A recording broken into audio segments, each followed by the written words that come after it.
আওয়ামী লীগ ভালো নয়, যে কোনোভাবেই হোক। আমি আগে বলতাম, এখনো বলি যে কোনো ভদ্রলোক আওয়ামী লীগ করে না। ভুলে বাড়ি যদি কোনো ভদ্রলোক আওয়ামী লীগে চলে যায়, সে আপনি একটা বাইরে চলে আসে, অথবা সে অভদ্র হয়ে যায়।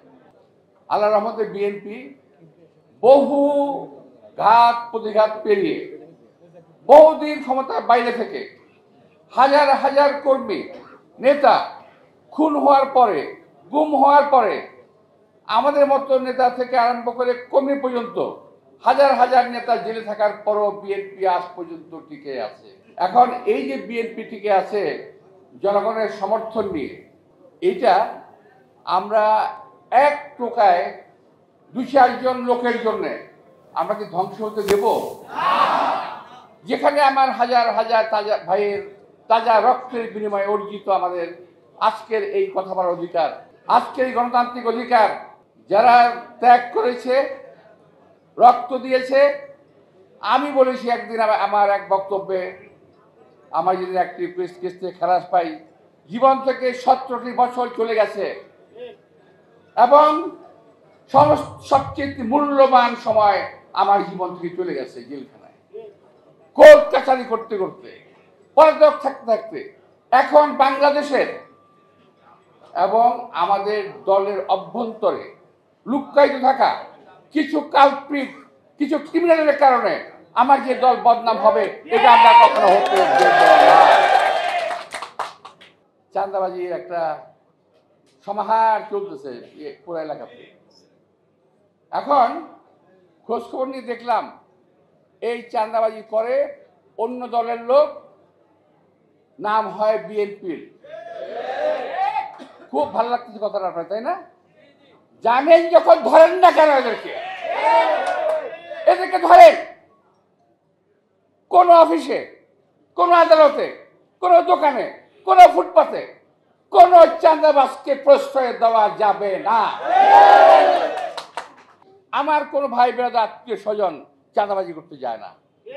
আমার নাম যারা বলবে, সে যেই হোক, তাকে আপনারা ছেড়ে কথা বলবেন না। তাকে ধরবেন, উত্তম মধ্যম দেবেন, তারপর পুলিশে দেবেন। মির্জা আব্বাসের কোনো সহকর্মী, মির্জা আব্বাসের কোনো বন্ধু, মির্জা আব্বাসের রাজনৈতিক সহকর্মী চাঁদাবাজ হতে পারে না। বান্ডেল থাকলে প্রতি সেনমানিতে টাকা বাঁচবে। বিকাশ সেনমানি বান্ডেল কিনে জিতুন প্রতি লেনদেনে। এনসিপির একটা মেয়ে আছে নাকি, তাসনুবা নাম, তাসনুবা বলতে না,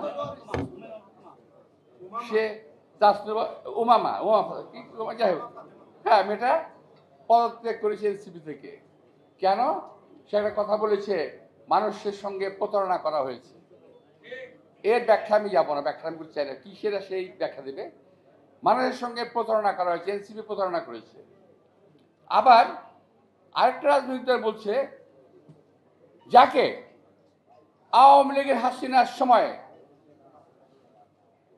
যখন বিএনপি জামাতের উপরে স্টিম রোলার চালানো হচ্ছে, ওই রাজনৈতিক ওই দলটি এবং তার নেতা দূরে থেকে বাবা দিয়েছে, ইনডাইরেক্টলি হাসিনাকে সমর্থন দিয়েছে।